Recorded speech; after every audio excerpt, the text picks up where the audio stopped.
Se mueve la oposición, que planea marchas este miércoles.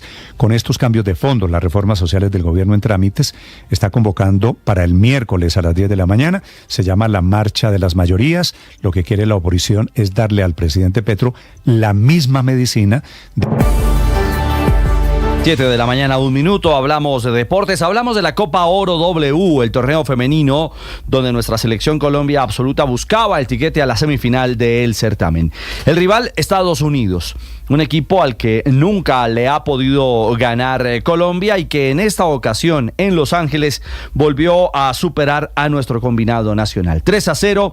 Fue la victoria de la selección norteamericana, con Lindsey Horan marcando el primero de pena máxima, una acción de Yorelín Carabalí sobre Alex Morgan. Nada que hacer, al minuto 12, la portera Natalia Giraldo eligió el palo equivocado para el 1-0. Gina Nixbonger sería la encargada de marcar el segundo y J.D. Shaw el 3-0. Con la victoria, Estados Unidos avanza a las semifinales.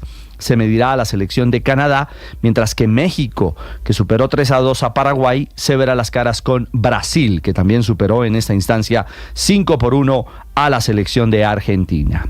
¿Qué balance deja Colombia? Victoria goleada en el arranque 6-0 frente a Panamá, derrota frente a Brasil 1-0 en la primera fase, la fase de grupos, y otro triunfo 2-0 frente a la selección de Puerto Rico, cerrando su participación con esta derrota 3-0. Se mantienen jugadoras símbolo que serán fundamentales para los Juegos Olímpicos, como Cata Usme, como Caro Arias, Daniela Arias, Dani Montoya, y llega nueva sangre, jugadoras que han ido en el proceso y que de a poco se van convirtiendo en esa renovación, como Manuela Paví, Ilana Izquierdo, la propia Diana Celis y María Camila Reyes. Claro, siempre de la mano de la crack Linda Caicedo, una jovencita que nos dará muchos años más de fútbol femenino y que bajo su mando muchas selecciones estarán compitiendo a nivel internacional.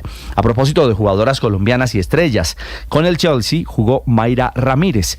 No estuvo en esta Copa Oro en convenio con el conjunto inglés.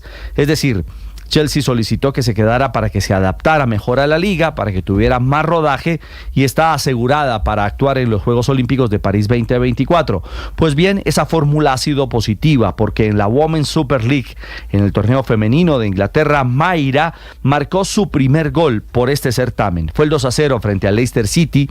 El primer gol en esta liga inglesa, a puro poder, a pura velocidad y con gran habilidad, definiendo a la salida de la portera en el juego que terminó 4-0 en favor del Chelsea, que a propósito es líder de esta liga con 37 unidades. Una puja cerrada con el Manchester City en el fútbol femenino británico, al que a propósito enfrentará este jueves. Será la semifinal de la WSL Cup, donde Manchester City y Chelsea, seguramente con nuestra Mayra Ramírez, estará en acción. Y de la liga en Colombia, fecha 10, hay equipos que andan derechos. Bucaramanga, el de Rafa Dudamel, goleó 3-0 al Boyacá Patriotas, es quinto, está metido en la fiesta de los 8. El Independiente Medellín mejoró, respiró, derrotó 1-0 a Águilas Doradas con tanto de Anderson Plata. Ya el DIM es décimo con 14 unidades, ahí en el rango del octavo, que es el Deportivo Cali, peleando entrada a esta instancia. Mientras que la gran noticia para los hinchas cardenales fue el triunfo de Independiente Santa Fe en territorio vallenato. 1-0 con gol de Hugo Rodallega, un muy buen cabezazo. Y ojo, Santa Fe aguantó porque terminó con 9 jugadores en cancha. Velázquez expulsado en la primera parte y Chaverra en el complemento. Santa Fe vestido de amarillo, si alguno es cabalero, pues le funciona porque consigue victoria como visitante que lo pone cuarto en la tabla. Es decir, con los resultados parciales de esta fecha 10, el líder sigue siendo Tolima con 21 puntos, ahora segundo es Pereira con 20, tercero La Equidad también con 20 unidades, cuarto Santa Fe con 19, quinto Bucaramanga con 16, sexto Junior con 15, los mismos 15 del Once Caldas que es séptimo, y octavo Deportivo Cali con 14. Hoy Pasto y Fortaleza cierran esta fase o esta fecha, ojo, con equipos grandes Y es la noticia, como les decíamos, la crisis de los gigantes, de los históricos en Colombia. Millonarios es 14º, suma apenas 11 puntos, 5 partidos sin ganar. La derrota ante la Equidad 2-1 generó otro mal sabor por los aficionados que terminaron aplaudiendo y despidiendo con cánticos en positivo al conjunto embajador. Eso lo agradeció Gamero.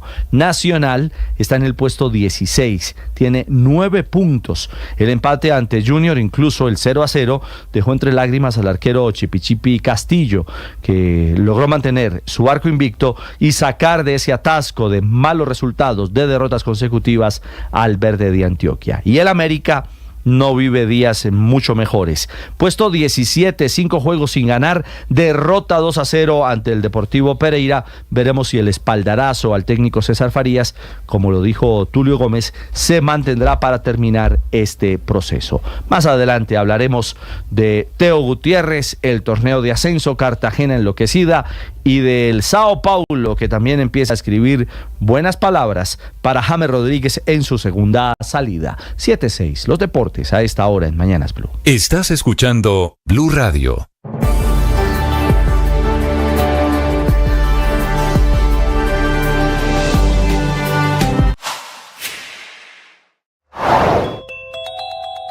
Se mueve la oposición, que planea marchas este miércoles. Con estos cambios de fondo, las reformas sociales del gobierno en trámites, está convocando para el miércoles a las 10 de la mañana. Se llama la Marcha de las Mayorías. Lo que quiere la oposición es darle al presidente Petro la misma medicina de cuando él estaba haciéndole oposición al gobierno Duque, que son calles y marchas en contra de las decisiones del gobierno. Estas seguramente un poco, ojalá, más pacíficas.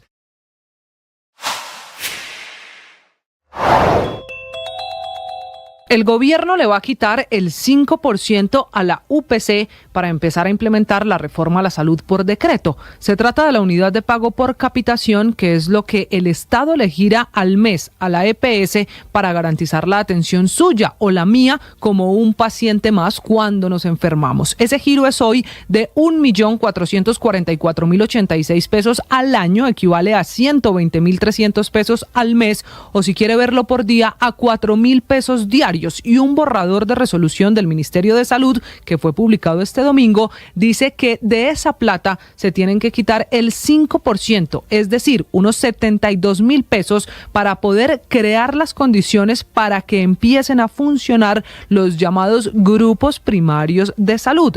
Ese grupo de médicos, enfermeras, infectólogos que deberán buscar las enfermedades y prevenirlas. Lo grave de toda esta historia es que hoy... Mañana 8 minutos, esta mañana el hijo del presidente Petro, don Nicolásito, que sigue en Barranquilla, está desmintiendo la vinculación de la empresa de seguridad Los Prevention, se llama. Esta es la revelada anoche en el informe de Ricardo Calderón en Noticias Caracol. Ricardo, hablando de los nexos con ese clan Vega Daza, que esta es, como decían las abuelas, otra pata que le nace al cojo. Lo que dice el informe de Noticias Caracol que hace Ricardo Calderón es que a través de esa empresa, a través de una de las personas que forma parte de las directivas de esta empresa de seguridad que pertenecía al clan Vega Daza, se estaría intentando por parte de Nicolás Petro legalizar los dineros que hoy lo tienen en juicio por enriquecimiento ilícito y lavado de activos a través de pagarés, por medio de vales, a través de diferentes maniobras contables. Eso se lo contó una fuente reservada a la Fiscalía y está dentro del expediente que hoy lo tiene en juicio. Por eso la preocupación y la inquietud que le genera a Nicolás Petro esta situación. Entre otras cosas porque esa habría sido la vía, sugiere el informe, a través de la cual habrían ingresado los dineros del hombre Malboro a las arcas de Nicolás Petro, que las pidió supuestamente para la campaña presidencial de su padre, el hoy presidente Gustavo Petro, en 2022. 7 de la mañana, 9 minutos, y tienen a Ricardo Calderón, que ha sido el gran periodista investigador en Colombia en los últimos años, que le parecía un gran periodista al petrismo hace unos años, lo tienen convertido en tendencia. Esta mañana las bodegas lo atienden, claro, porque hace denuncias que le incomodan a Nicolásito y al gobierno todo. Dice Nicolás Petro esta mañana que no confrontó la fuente. 7:10 minutos a esta hora sobre el tema del clan Daza y del hijo del presidente Petro, Javier Segura. Néstor, ¿qué tal? Muy buenos días. Una empresa de seguridad llamada Lots Prevention Limitada, que al parecer tuvo vínculos con el peligroso clan Vega Daza en Barranquilla, fue señalada por un testigo por su papel en la presunta legalización de fondos obtenidos por Nicolás Petro de figuras tales como Santander López Sierra y Gabriel El Turco Ilzaca. Recordemos que por esos hechos el hijo mayor del presidente está llamado a juicio por presunto enriquecimiento ilícito. La fuente anónima reveló que la representante legal de esa empresa, que fue identificada como Lilian Dolores López y Nicolás Petro, tienen una supuesta alianza que consiste en la creación de documentos falsos como letras de cambio y otros tipos de registros con el objetivo de justificar los ingresos que Day Vázquez afirmó haber recibido. A cambio de este supuesto favor, el informe periodístico de Ricardo Calderón menciona promesas por parte de Nicolás Petro para facilitar contratos con entidades estatales a esa empresa de seguridad que tuvo como escoltas a Ronald y Roberto Vega Daza y a Rafael Vega Cuello, alias Quique, jefe del clan, como directivo de esta compañía. Nicolás Petro se pronunció por medio de su cuenta de X y aseguró que este informe de Noticias Caracol pone en riesgo su vida y la de su familia por un informante falso de la Fiscalía. Según él, la Fiscalía no tiene ni un solo documento que lo vincule con esa empresa de seguridad, tanto así que los fiscales hicieron interrogatorios e intervinieron líneas telefónicas de personas vinculadas a Lots Prevention Limitada y no encontró nada que lo vincule con esta compañía de seguridad que ha tenido contratos hasta por más de 8.000 millones de pesos en los últimos años en la costa caribe colombiana. Javier Segura, Blue Radio. Javier, este clan Vega Daza es originalmente, María Camila, de La Guajira. Es guajiro, Néstor, es de la parte norte del departamento de La Guajira. Con cuarteles generales ahora en Barranquilla. Sí, ¿no? el jefe de esta organización era Rafael Vega Cuello, alias Quique, que era el jefe de la familia, el jefe del clan, que fue asesinado hace ya unos meses en Barranquilla, en esas vendetas que había junto con sus hijos, con dos de sus hijos, y sobrevivió Néstor, que es el que origina tal vez el informe de Ricardo Calderón, que era Rodrigo Vega Daza, asesinado cuando negociaba con un marroquí en Europa. Asesinado la semana pasada por temas de drogas. Se meten en ese mundo de la delincuencia y de la criminalidad.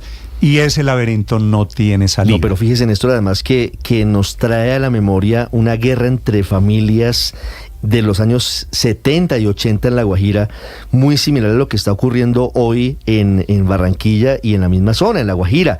Usted recuerda la guerra entre los Cárdenas y los Valdeblanques, que terminó prácticamente con esas dos familias dedicadas a actividades ilegales. Claro. Se dedicaron a matarse unos a otros, se rompió un pacto que tenían y terminaron en una situación de sangre terrible en toda la costa caribe. En este caso, los clanes, entre ellos los Vega Daza por un lado y por el otro los encabezados por alias La Negra Dominga, que es un hombre que tiene la doble nacionalidad colombiana y venezolana, han llevado a lo que ha ocurrido en los últimos días. Lo decíamos, Néstor, luego de que asesinan al señor Rodrigo Vega Daza en Valencia, España, en Barranquilla aparecen una serie de grafitis diciendo Game Over Los Vega, una situación que muestra, aparte de la pólvora que empezaron a lanzar en Puerto Colombia en la noche de ese día. Ahí estamos viendo las imágenes de los grafitis que ocurrieron ahí la semana pasada. Game Over Los Vega. Así es, se llenó Barranquilla de grafitis en ese sentido. Cuando usted piensa en una guerra de familias, en esto llevamos, ¿cuántos? 50 años.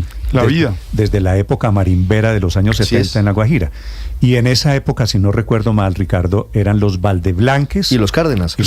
A mí me tocó esa guerra de niño porque fue en la ciudad de Santa Marta, se dio en la ciudad de Santa Marta y eran todas las familias anexas, es decir, por ejemplo, los Gómez Ducat del lado de los Cárdenas, es decir, todas las familias anexas terminaban metidos en el conflicto. Fueron 19 años de guerra, Néstor, cerca de... La Italia del siglo 19 XV. años de guerra, aprovechando ese contexto, Néstor, de los Cárdenas y los Valdeblanques, y cerca de 200 muertos. Se acabaron prácticamente esas dos familias. El último Cárdenas fue un niño que estudiaba ahí en el colegio diocesano, el colegio en el que yo me gradué en Santa Marta, que lo mataron que de edad 15 años, creo.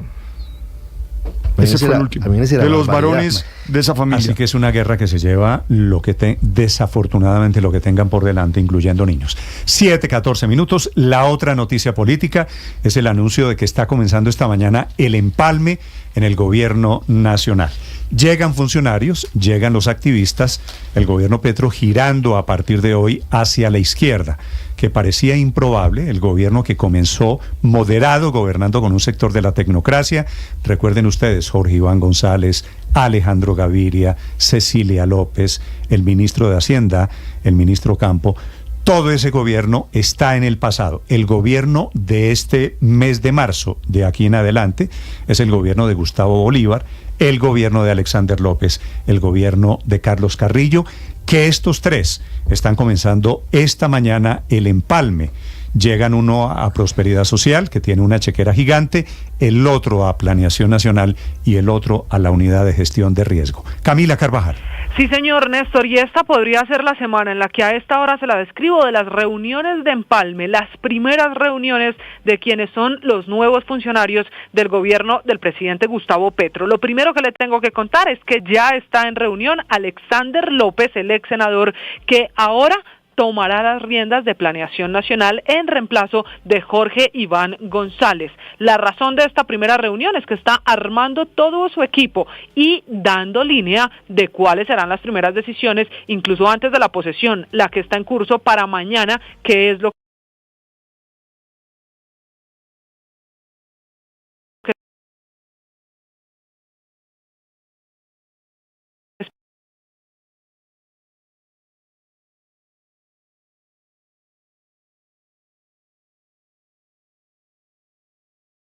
la responsabilidad de liderar el Departamento Nacional de Planeación, que lo que tiene como tarea es alcanzar la igualdad y el bienestar de la gente y crear políticas públicas articuladas, dice él, entre el gobierno nacional y los entes territoriales. Usted bien sabe, esa política conjunta con alcaldías y con departamentos. Además, en el mismo comunicado, dice que quienes lo precedieron, quienes estuvieron antes en Planeación Nacional, siempre pensaron el desarrollo con profundas orientaciones dirigidas al centralismo, con una riqueza que benefició a unos grandes poderosos, y por eso dice que eso es lo que debe cambiar, cerrar las brechas de los recursos de la nación para el acceso, entre otras cosas, al agua, la alimentación, la salud y la educación. Esa reunión, la de Alexander López, comenzó a las 6:30 de la mañana, preparando el equipo para su aterrizaje en Planeación Nacional. Por el lado del DPS, del Departamento de Prosperidad Social, el aterrizaje que se espera es de Gustavo Bolívar, pero será un aterrizaje esta mañana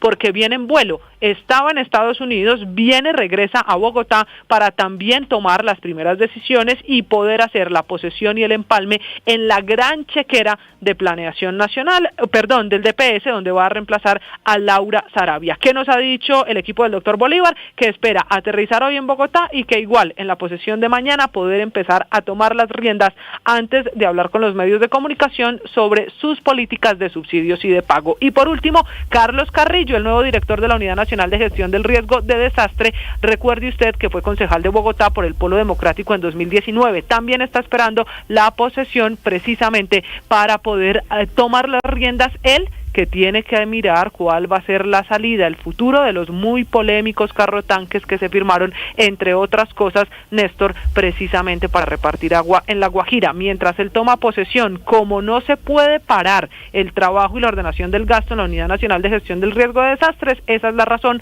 por la que el presidente Petro ha puesto una directora encargada en la Unidad de Gestión del Riesgo, es la arquitecta María Rivas Ardila, designada para que no se pare la ejecución, menos cuando hay varias regiones del país afectadas por inundaciones o por incendios. Así que en estas reuniones y aterrizajes están los nuevos funcionarios mientras escuchan las críticas de quienes estaban en el gobierno, como Jorge Iván González o Cecilia López, que en las últimas horas volvieron a referirse a cómo el gabinete pasó de tecnócratas a activistas. Empecemos por Jorge Iván González y su declaración a propósito del cambio. Es increíble ver cómo se pasa de un Consejo de Ministros de gobernantes a un Consejo de Ministros que cada vez es más de activistas, y eso es brutal. Y entonces de pronto vamos a caer en un activismo que destruya lo que potencia una transformación. Y hablando de activistas en el gobierno, también Cecilia López, que fue de la primera tanda de este gabinete, habló de lo que está pasando y de los cambios. La ex ministra de Agricultura dijo que al final este es un golpe a los tecnócratas. La vapuleada que le ha pegado este gobierno a la tecnocracia es una vergüenza. La preocupación que le dejo a la academia. ¿Cómo rescatamos, cómo aislamos el cambio de lo que pasa en este gobierno, que hasta el momento no es muy satisfactorio. Como les digo, yo no soy tan prudente. Muy bien. Por último, Néstor, le tengo que mencionar, hablando de activistas y de quienes han sido muy importantes, influyentes en este asunto del gobierno en redes sociales y la propuesta del cambio, recuerde que hay otro nombramiento, el nuevo viceministro del Interior en Colombia se llama Diego Cancino, también él muy activista en redes sociales. Sí, pero él es activista que se mete al Ministerio del Interior, que es un tema político que me parece que es diferente. Meto en esta lista de los activistas que llegan al gobierno, Camila, al nuevo superintendente de salud. Ah, sí, señor. Recuerde que el superintendente de Luis salud... Carlos Leal. Sí, señor. Luis Carlos Leal, que ya asumió funciones, él sí ya está posesionado, fue concejal de Bogotá por el Partido Verde, es médico cirujano y es otro de los activistas que entró al gobierno. Pero bueno, también... él tiene las políticas y ha sido uno de los principales defensores de la reforma a la salud en redes sociales, ya está en la superintendencia. Pero para ser justo, el doctor Leal, Ricardo, es médico. Sí, es médico, tiene conocimiento de la rama en la que se va a desempeñar. Trabajaba en el equipo legislativo de Gustavo Bolívar, pero es médico y va a manejar eso le da unas condiciones técnicas y de conocimientos que lo hacen obviamente conocedor del sector. Conoce el sector, claro. Sabe, hablando del sector, en que es muy recordado entre el sector médico el nuevo superintendente de salud. Fue uno de los que impulsó la ley de residentes de médicos en 2018 y ha venido trabajando en distintas asociaciones, incluso en la Asociación Nacional de Internos y Residentes, y eso lo relaciona con el sector, por eso su escogencia. Camila, es que me parece que hay que meter en un diferente costal al doctor Leal, que sabe y que conoce el sector, al tema de Gustavo Bolívar. Es que Gustavo Bolívar está en otras ligas, Héctor, porque llega sin ninguna experiencia en la administración pública a manejar el Departamento de Prosperidad Social. Ahora, responde Bolívar diciendo que él está a punto de graduarse, ¿no? Que está estudiando, tengo Dice entendido. que no se ha graduado porque no ha querido. Pues eso nos habíamos imaginado, que no se había graduado porque no ha querido. Pero no porque no hubiera querido cumplir los requisitos de grado, sino simplemente porque había escogido pues otra manera de desarrollarse, pues, y está bien, es legítimo, pero evidentemente no es legítimo, pues digamos es legítimo que los nuevos... si no quiere tener la vida en la que está aterrizando. Si usted quiere llegar al servicio eso público, es lo que usted digo, tiene que tener una mínima preparación. Creo que estamos de acuerdo, ¿no? Claro. Sí, estamos de acuerdo en que sí, decía es legítimo, pues porque cada cual escoge cómo desarrolla su vida, pero evidentemente pues para hacer unas determinadas cosas se necesita un determinado conocimiento y pues ese es el que de alguna manera se está reclamando a los funcionarios recientemente nombrados por el gobierno.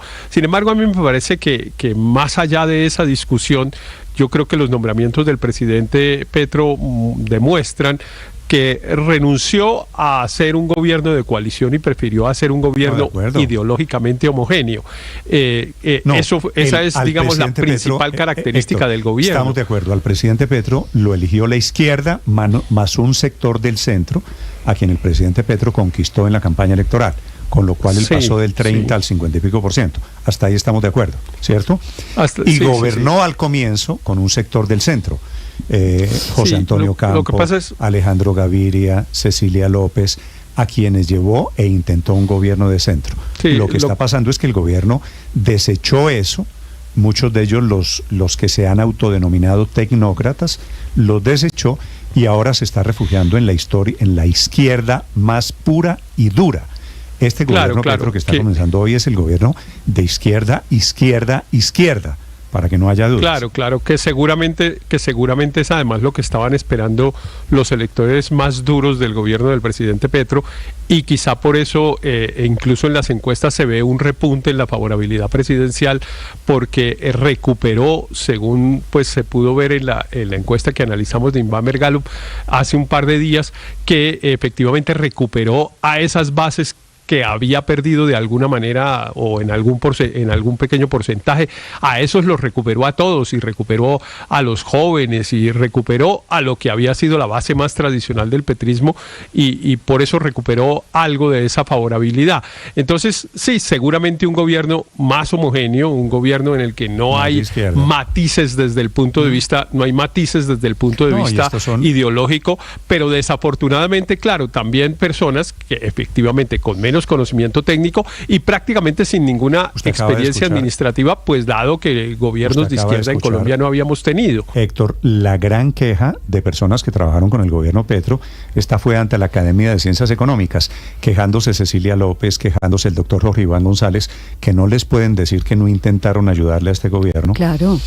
Quejándose porque el gobierno salió de los tecnócratas. Pero que además... ¿Y eso está mal? Yo hago una pregunta. Yo no entiendo bien la discusión. Venga, ¿está mal que no haya tecnócratas? ¿Está mal que haya activistas? Primero, es decir, ¿por qué no entramos a eso? Porque creo que ahí está la cosa. Lo que usted tiene que entender es qué es un tecnócrata y qué es un activista.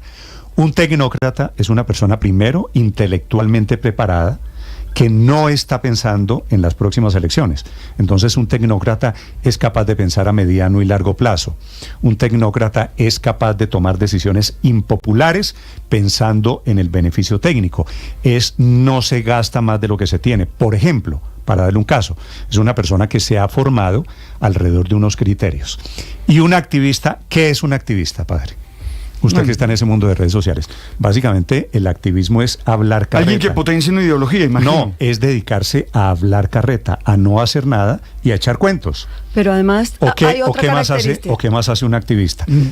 Decir todo está mal, critique todo. Potenciar una ideología, potenciar unas ideas. Pero yo creo que hay más de fondo aún. Un activista sin formación académica, que es el antagonismo que estamos viendo, personas que se han formado y se han especializado en ciertos oficios, que han estudiado los temas y que ahora son despreciados porque además se constituyen, según el discurso del gobierno y del mismo presidente, como el enemigo interno. Recuerde que el presidente empezó con este tema de que los tecnócratas de alguna manera eran los enemigos que no permitían el cambio y por lo tanto eran los culpables de alguna manera del golpe blando internamente. Entonces, por el contrario, los activistas son personas que repiten las mismas tesis del presidente, que no profundizan y no controvierten para nada lo que él ha dicho, porque sencillamente son fanáticos, áulicos, aduladores. María Consuelo, tú y Néstor están describiendo a un bodeguero, no a un activista. No, es que a mí me parece que cada vez se parecen más a los bodegueros. Un activista es una persona... Los bodegueros no son sino activistas en las redes. Ser un fanático pagos, y ser un bodeguero no es ser un activista. Un activista es alguien que no tienen discusión. Que ha defendido una causa. ¿Qué diferencia hay entre un fanático y un activista? Un activista cualquiera. Bastante, gracias por la pregunta. Pero la diferencia se la digo. La diferencia es enorme, Un activista es una persona que ha defendido una causa. Como loros. No. Es que ahí está, en ese prejuicio está quizá el problema de este debate. Y es que, mire, un activista... está mal. ¿Qué diferente hace un activista? Eso no es cierto. Un activista es una figura, Luis Ernesto, alguien que... de redes sociales, primero que todo. ¿Y usted qué dice en un tuit? Que todo está mal, que el presidente es un asco, que el gobierno es un asco, que todo este país es un asco, que no hemos avanzado nada. No, eso es un bodeguero, Néstor. Todo está mal. Y se culpa, lo dijo el presidente. Eso es un bodeguero, Néstor. Mire, un activista es una persona que ha defendido una causa. Internos, lo dijo él en discursos, en distintos discursos. Un activista, de otra manera, Luis Ernesto. Un activista, Néstor y María Consuelo. Dice, tecnócrata es el que se prepara para hacer. Es que esa es la diferencia. No. Ustedes ahí tienen un claro sesgo, y es que un activista es alguien que ha defendido una causa y puede defender esa causa participando o no de elecciones. Ha defendido pues, la causa de la defensa de los animales, la causa de la defensa del medio ambiente. Entonces les voy a decir, mire, un activista es absolutamente legítimo que si gana elecciones pueda gobernar después. Le voy a dar una ministra que es activista y a la vez muy bien preparada, se llama Susana Muhammad. Tengo grandes diferencias con ellas. Porque ella está preparada. Permítame. Ella está preparada. Claro, pero eso no le quita lo activista, Néstor. Eso no le quita lo activista. ¿Usted cree que Bolívar está preparado? No, es que ahí está el punto. Entonces no confundamos dígame activista. Si usted cree, Luis Ernesto, solo le pido que me responda una pregunta. ¿Usted cree que Bolívar está preparado para manejar un presupuesto de 11.3 billones de pesos? Mucho Bolívar más es exactamente formación académica. Bolívar es exactamente, Néstor, le voy a decir, Bolívar es exactamente el ejemplo de que este gobierno no cambió frente al gobierno anterior. Nombró a un político en el DPS, y el último político del DPS que nombró Bolívar, el gobierno Duque, que fue Pierre García, se robó el DPS y está en el escándalo de las marionetas. Personales. Entonces, Bolívar, a quien el país conoce porque no pudo manejar sus finanzas personales, porque nos echó el cuento de que renunciaba al Senado pasado en donde ganaba 40 millones Bolívar de pesos. Es un desastre, Néstor. Bueno, pero estamos Bolívar de acuerdo. Es un desastre, pero entonces aquí es un desastre, como suele ser un desastre Bolívar como persona. Eso no quiere decir dineros públicos. No, es que ahí está el falso dilema, Néstor. Bolívar es un desastre, cierto. Es un tipo que se ha dedicado a sembrar odio. Pasa lo mismo que el nuevo director de la Unidad de Gestión del Riesgo, Carlos Carrillo. Es un tipo que se ha dedicado a sembrar odio. Lo que los descalifica y los hace mal a personas no es que sean activistas y hayan defendido una causa y hayan ganado una elección y luego gobiernen, como está pasando con la ministra Muhammad.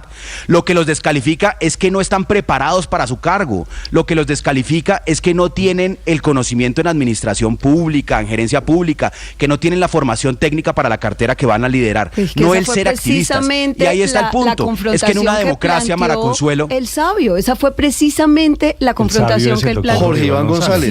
Sí, y le dicen el sabio. Néstor. Y él planteó precisamente eso, es el desprecio por la tecnocracia, y lo dijo también la exministra Cecilia López, exdirectora de Planeación, el desprecio por la tecnocracia, por el conocimiento, por la profesionalización del servicio público, versus personas que llegan sencillamente con banderas políticas y repitiendo arengas, convirtiéndolas sin ningún tipo de cuestionamiento en lo que ellos pretenden que sean políticas públicas, pero que por supuesto no tienen sostenibilidad. Le pregunto a los oyentes, padre, le propongo para que nos respondan sus inquietudes, que me definan qué es un activista. ¿De acuerdo? Yo tengo mi definición de activista. Lo que pasa es que por otro lado hay diferentes clases de activistas, ¿no? Entonces nosotros tenemos activistas colombianos, pero en el mundo grandes personalidades, Greta Thunberg, pero es que yo Bill Gates. ¿Sabe que yo creo que el problema no es que no haya... Albert Gore, usted puede considerarlos activistas en algunas por ejemplo, cosas. En el tema yo estoy hablando de los activistas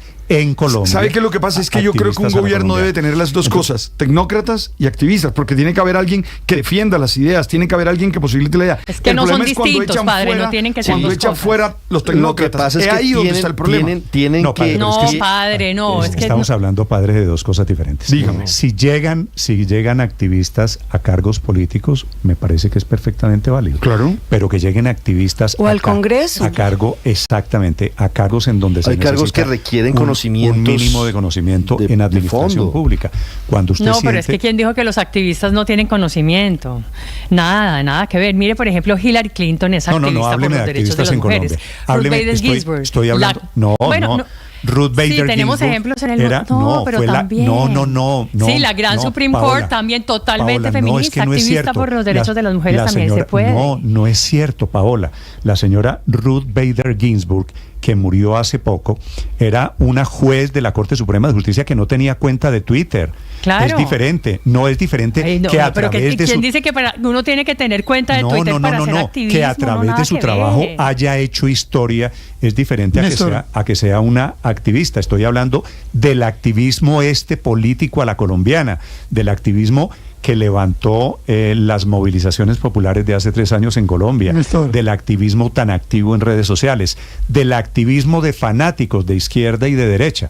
Esos activistas que van para un lado o para el otro, no me interesa si son de izquierda o derecha, y que llegan ahora a ocupar cargos, me parece a mí, de carácter estrictamente técnico. Si usted quiere opinar, Aurelio, la cuenta Blue Radio Com y cuenta Néstor Morales, los leo sobre el debate de hoy, que es tecnócratas confrontados con los activistas, el gobierno que se está llenando de activistas. Aurelio, le voy a leer los activistas que están llegando al gobierno. ¿Le parece?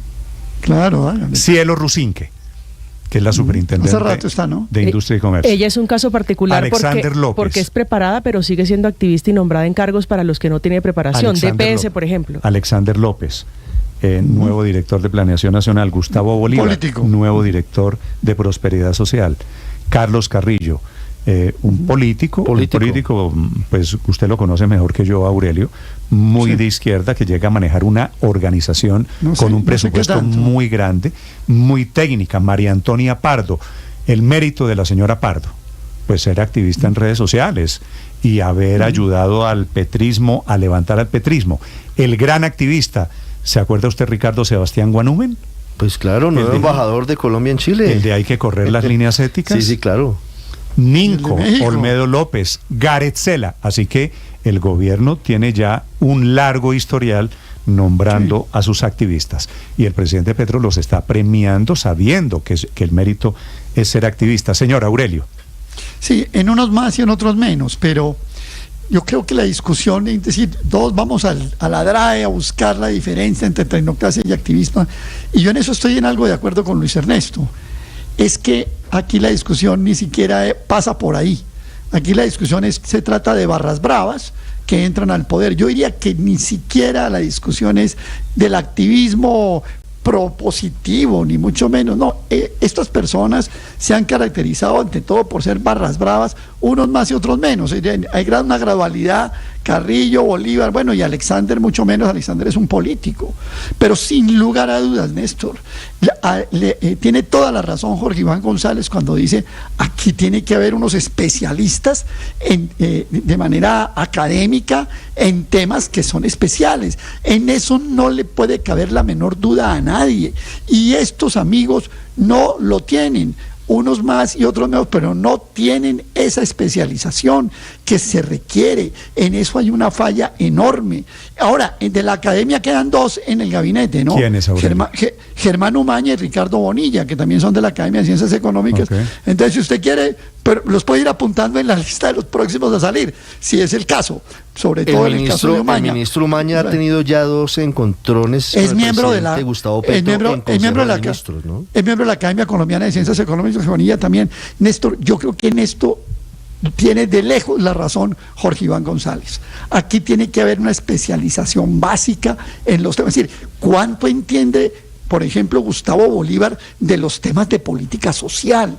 Porque es que él no va solamente a ir a firmar unos cheques para que le lleguen a unos señores de más de 80 años 220.000 pesos. Aquí hay que saber de política social. Bueno, y de Carrillo ni hablemos, el diseñador industrial Carrillo, que sabe de gestión, Aurelio, de riesgos. Ese nada, es un buen ejemplo. Absolutamente nada. ¿Quién maneja los subsidios en Colombia? ¿Con qué criterio se adjudica un subsidio, por ejemplo?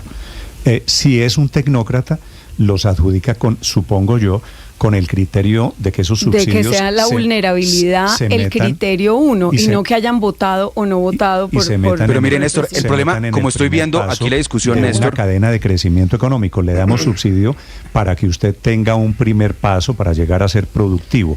Si es un político en campaña, como yo sospecho que es Bolívar, Luis Ernesto, ¿a quiénes le va a dar subsidio? A los que votaron por mi presidente, vamos a seguir. Néstor, ojalá, pero sabe que no, a los vulnerables, eso ya está organizado.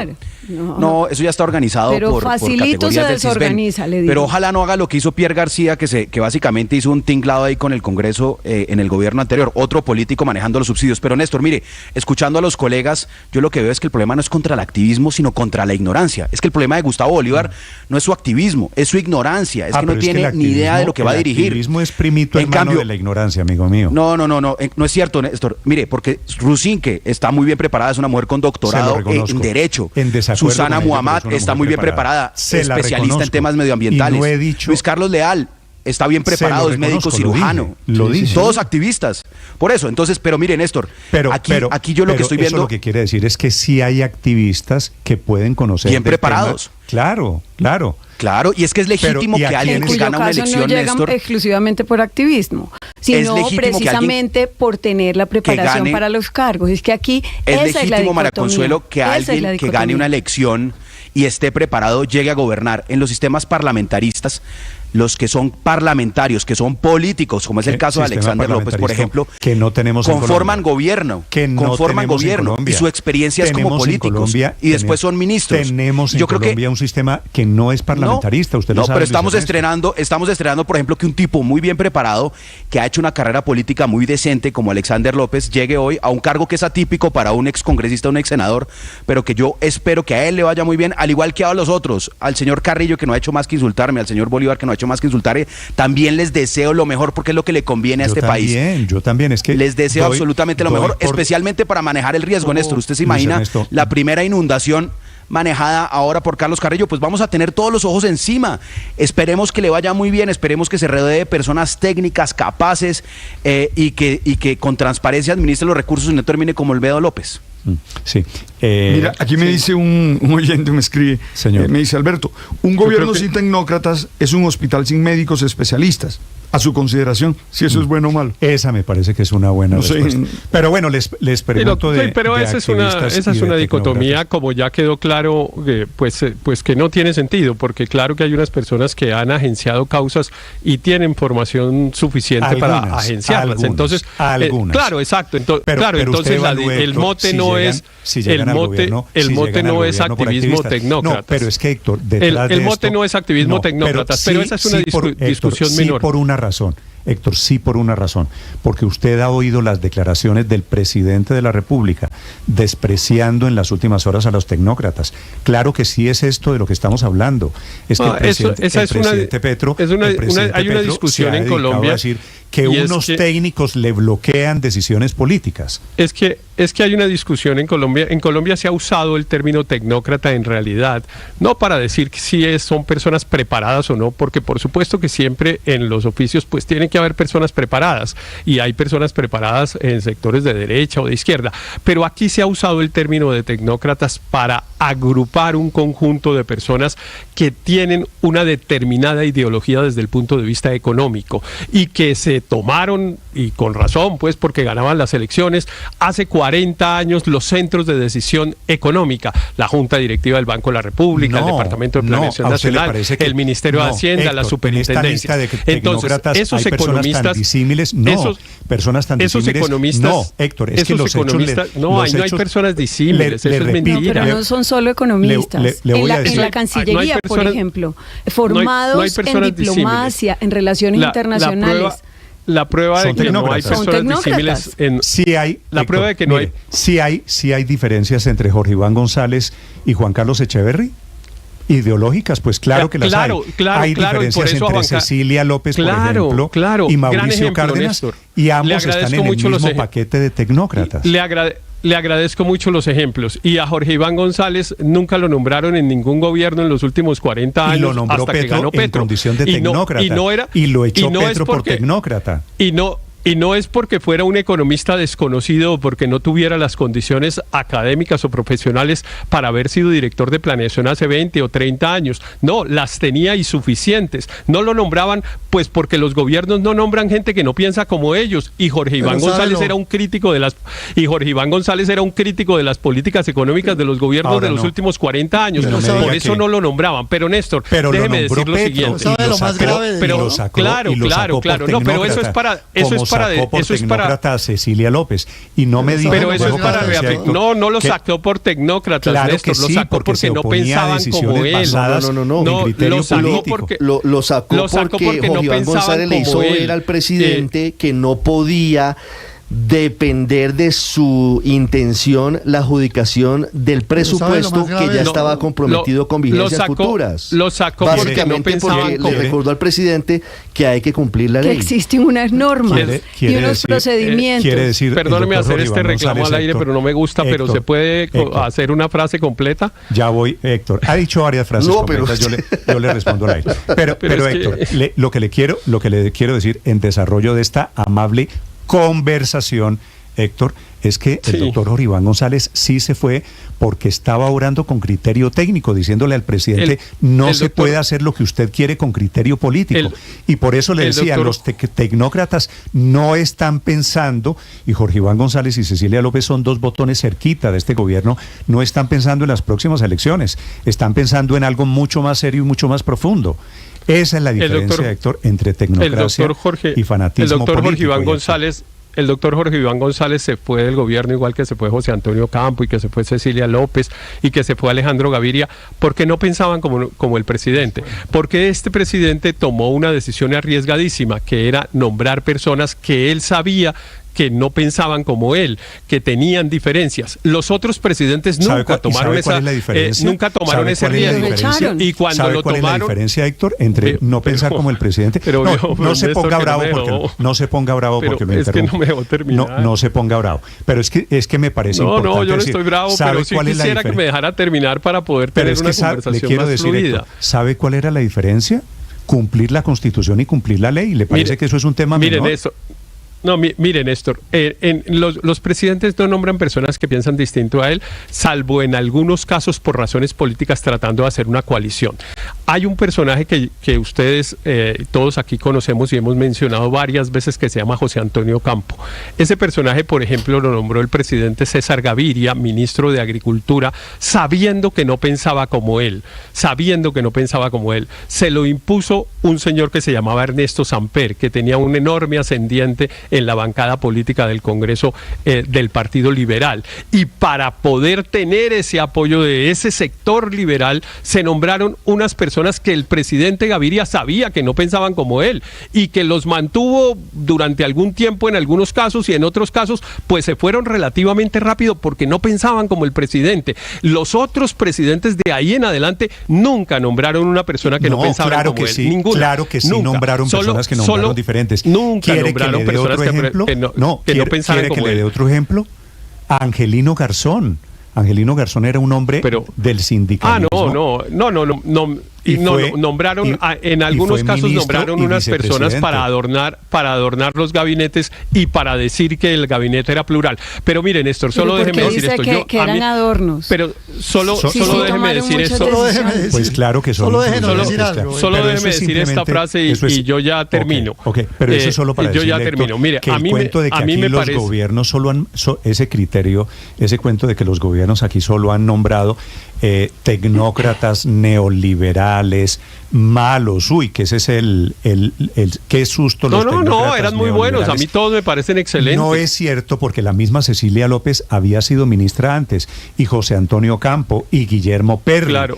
Y todas estas personas de las que estamos hablando. De los gobiernos que pensaban como ellos y después nunca los nombraron. Fueron ministros hace 30 años y nunca volvieron a tener cargos públicos, pues porque los gobiernos eran más de derecha, el de Uribe, el de Santos, el de Duque, y pues claro que no los nombraban porque eran más de derecha, eran más de derechos que ellos. Pero déjeme decir lo que iba a decir a Aurelio para poder terminar. Y yo le juro que no vuelvo a intervenir. Termina, Héctor. Pero es que no me lo dejan decir. Termina, Héctor. Pero es que no me lo dejan decir. Héctor, su corta intervención, señor.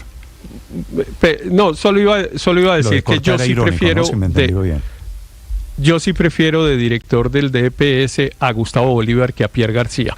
Y me hubiera encantado que esta sociedad hubiera tenido la lupa la lupa que hoy tiene para juzgar los nombramientos que hace el presidente Petro, que se los hubiera tenido a los gobiernos anteriores, especialmente al del presidente Duque. No oí un solo comentario cuando nombraron solo con un criterio político a un señor que se llamaba Pierre García, que no tenía ninguna virtud, y que llegó a robarse en Manguala con congresistas de la derecha a la DPS, y no hubo un solo comentario por ese nombramiento. Es que, Héctor, en esa estoy de acuerdo. Ni suyo tampoco. Estoy de acuerdo, pero es que sabe, cuando nombraron a Pierre García, yo en ese momento, Néstor, el país no sabía que el señor estaba dedicado a robar con ese cartel de las marionetas. Si yo hubiera sabido, seguramente se lo hubiera contado en el momento en que supimos, pero le iba a decir, Héctor, me parece que es un falso dilema. Entonces, ¿qué ponemos? ¿Gente que no está preparada o corruptos? No. Yo creo que es posible pensar en nombrar gente que está preparada. No, y gente que estuvo con el presidente. O sea, nadie hubiera protestado si Alexander López va al Ministerio del Interior. Es su formación, la política.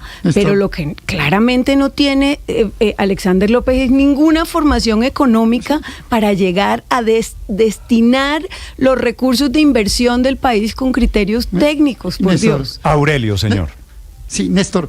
Sí, también uno podría decir, en la lógica de los dilemas en la trivia que pone Héctor Riveros, a quién preferiría uno en la gestión de riesgos Olmedo López. Olmedo López. También, y tendría la misma respuesta de Pierre García. A ninguno de los dos, ni a Olmedo López en gestión de riesgo, ni a Pierre García en protección social. Sí, en prosperidad social. Sí, a nadie, ninguno de los dos preferimos, porque no estamos con corruptos en ningún lado. ¿Sabe usted? Usted le recomiendo, Héctor, a propósito, lean la carta de renuncia de Olmedo López. Pero sí, claro. Hasta la semana pasada, director de gestión de riesgo, Héctor. Padre, ¿usted la leyó? Pero No, lo más señor, dramático... La carta de renuncia tiene 3 párrafos. En el segundo párrafo dice, quizá mi falta de experiencia en lo público claro, fue mi gran debilidad. Ahí lo dice, claro. Es el señor Olmedo López el que está Pero diciendo. lo más dramático de todo es esto. Es que aquí no le hemos puesto cuidado, y Héctor, le recomiendo a usted, que es copartidario de Cecilia López, le recomiendo que oiga con detalle lo que dijo Cecilia López, porque Héctor nos está diciendo, no, es que lo que pasa es que están entrando los no neoliberales que nunca habían tenido oportunidad. La denuncia de Cecilia en la academia es gravísima. Cecilia dice 2 cosas que yo quiero, Héctor, si me permite. Primero, dice Cecilia, hundir el gobierno de Petro con el cambio, porque este no es el cambio. Eso de Cecilia López es de una verdad del tamaño de un edificio. Y lo segundo, la política social es totalmente neoliberal. O sea que lo más dramático que le pasa a Héctor Riveros es que a los neoliberales que hicieron neoliberalismo no los tuvieron en cuenta ahora, pero tienen en cuenta a otros que siguen haciendo neoliberalismo. Esta es la verdadera radiografía de lo que está pasando, pero con un agravante: los ponen a hacer neoliberalismo sin siquiera ser expertos en los sectores a los cuales documentaron. Me parece que lo de Cecilia López debería ser, yo creo que perdón, Luis Ernesto, lo de Cecilia López debería ser titular de primera página en cualquier medio en Colombia. No confundamos esto con el cambio, porque se nos embolata el cambio. Me parece que es importante lo que dijo Cecilia López. Mi preocupación es que el cambio muera, porque se va a asociar a lo que está pasando en este gobierno. Pero mire, Néstor, a propósito de neoliberalismo. Yo le agrego algo a lo que dice Cecilia López, Luis Ernesto. El daño al proyecto político de izquierda es terrible. Porque se queda en promesas, se queda en quimeras. El proyecto cambio político de izquierda está en las manos de Gustavo Bolívar, imagínese usted. 7 de la mañana, 51 minutos. Ya voy a leer algunos comentarios de gente que está opinando sobre este tema con datos muy interesantes. Señor Luis Ernesto. A propósito de lo que mencionaba Aurelio del neoliberalismo, el problema en este gobierno es que confundieron técnico o economista con neoliberal. Entonces, una persona que está preparada, como era el caso de José Antonio Campo, que era todo menos un economista ortodoxo y conservador, era un economista heterodoxo, gobernó con Samper, lo que tenía era experiencia, era un técnico, era un académico reconocido, pero lo estigmatizaron y lo convirtieron en el neoliberal, lo mismo que le pasó a Jorge Iván González, lo mismo que le pasó a Cecilia López, básicamente porque eran técnicos con experiencia. ¿Y qué es lo que hace? Ese sí es el activismo destructivo del que habla Jorge Iván, y es cuando yo tengo que eliminar a los que saben para meter a los que no saben simplemente porque son fanáticos, no confundir con activista. Ahí es cuando el gobierno se degrada. ¿Y qué es lo que yo creo que hay que tener muy claro, Néstor? Los gobiernos se conforman de funcionarios de Estado y funcionarios de gobierno. Los funcionarios de Estado deben servir a cualquier gobierno independientemente de su orientación ideológica o política. Los que están a cargo de los temas por ejemplo, en la fuerza pública, los que están a cargo de los temas de las finanzas del Estado, los bancos de la República, los mismos ministros de Hacienda. Y hay funcionarios de gobierno que deben es defender la obra de gobierno y la visión del presidente de turno. Cuando eso se confunde, terminamos en el peor de los mundos. Pero Néstor, esto no es sorprendente porque es consecuencia de lo que pasó, que el sistema político no ha pactado con Petro. Yo con solo un dedo de frente llevo diciendo que esto iba a pasar desde hace rato, por razones evidentes.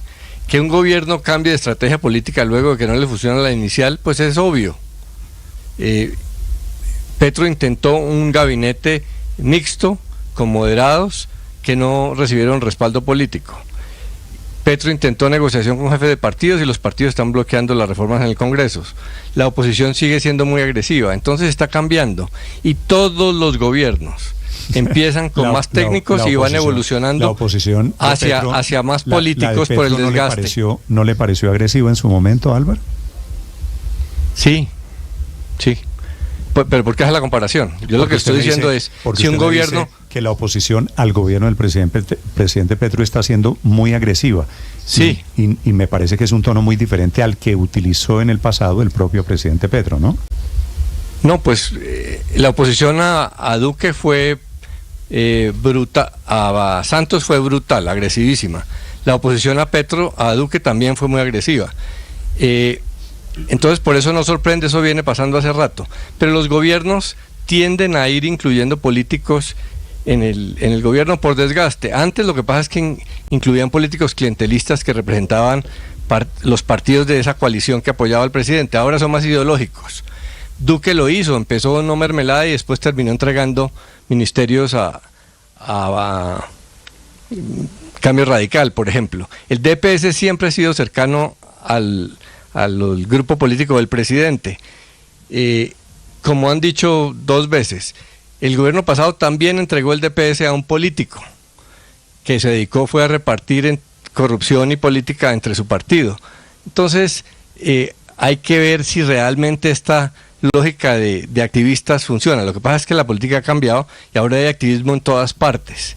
Pero realmente Alexander López lo que es un político, 20 años de político. Sí, de acuerdo. El caso de Gustavo Bolívar es distinto porque sí puede ser más activista de redes, pero es que ahora todos están en redes. Los políticos tradicionales están volviendo activistas, haciendo chistes en redes sociales y videos permanentemente, porque esto ha cambiado. También pero es cierto.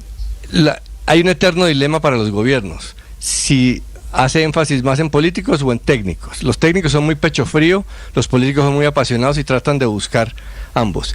Y en Petro, pues es obvio lo que está pasando porque él está tratando de cambiar el modelo económico y los técnicos del statu quo, los técnicos que piensan como el modelo anterior, pues no lo van a cambiar.